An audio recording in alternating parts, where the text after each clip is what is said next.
This week, US President Donald Trump signed a $2 trillion economic relief plan to provide aid to those affected by the coronavirus pandemic. The plan, which has bipartisan support, seeks to help individuals, small businesses, and big corporates. So, does it fulfill its mandate or is it just a band-aid? Hi, I am Nivedita Varadarajan, and in this episode, I'll share with you the details of the largest bailout package in US's history. After China, Italy and Spain, the US has seen a huge spike in the number of coronavirus cases. As of 28th March, the CDC has said that the total number of cases in the US was around 1 lakh and over 1,000 people have succumbed to the infection. A record 3.3 million people filed for unemployment benefit claims last week, the nation's Labor Department said. To put things in perspective, the claims to unemployment benefits were near record lows just last month. This is the impact of the coronavirus on the US economy. Businesses closed down and people were laid off. It is in this scenario that the Democrats and the Republicans came together to propose a $2 trillion relief package. After a lot of back and forth, they came to a deal. This act, called the Coronavirus Aid, Relief and Economic Security Act or the CARES Act, was signed by President Trump on Friday. Here are some important details of the act. The deal provides a one-time non-taxable payment of $1,200 for adults and $2,400 payment for married couples filing jointly, with a payment of $500 for every child under the age of 16. However, this scheme is not for all and it does not cover any losses of income in 2020. It also extends unemployment benefits to all those who are unemployed, partly unemployed, or cannot work because of the virus. In the scheme, the federal government will give $600 per week to individuals for about 4 months. It is in addition to the benefits given by the states. It also has a provision for a moratorium on student loans and for retired people. Treasury Secretary Steven Mnuchin expected that most people would get their payments within the next 3 weeks. Any business which has less than 500 employees are eligible for federally guaranteed and tax-free loans.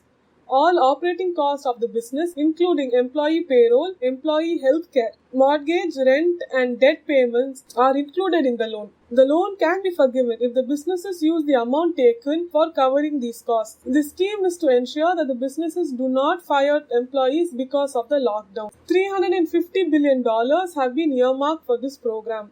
For all large corporations, the Act provides $500 billion in loans. It gives $25 billion for passenger airlines, $4 billion for carriers, and $3 billion for aviation contractors.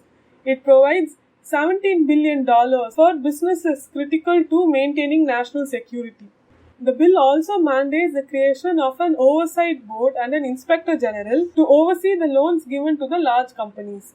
According to the Act, hospitals will get $130 billion, while hospitality industry and oil industry, which were both impacted by the lockdown, did not get any specific allocation in the bill.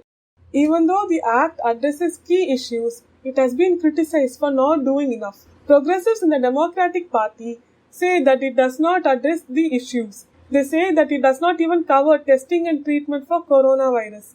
This is especially important for those who got laid off. Most people in the US have employer-issued insurance, and when they get laid off, they are no longer covered.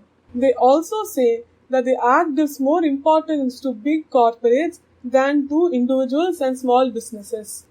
On the other side, Republicans like Lindsey Graham and Tim Scott of South Carolina, Ben Sasse of Nebraska, and Rick Scott of Florida believe that the federal government's move to provide unemployment benefit would encourage companies to lay off workers and Americans to stay unemployed. Senator Bernie Sanders fought against the Republicans on this and he slammed them for undermining the deal.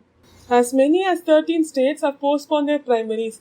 Many of them are looking to hold elections on the 2nd of June, another Super Tuesday of sorts. Trump has been leading the fight against the coronavirus.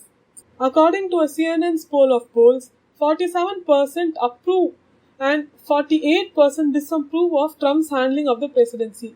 When it comes to handling the coronavirus outbreak, Trump's approval is actually pretty high, 52% to 45%. This is an improvement from CNN's previous poll on the question last month, when 41% said they approved and 48% said they disapproved.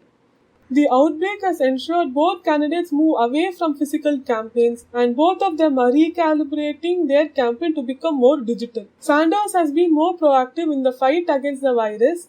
He has been asking his supporters to donate to NGOs that provide food for the poor. This apart from fighting for the poor on the Senate floor. Biden, on the other hand, is still trying to figure out his response to the big crisis. In my next podcast, I'll bring you all the latest updates about the US elections. Till then, stay safe and practice social distancing. Thank you.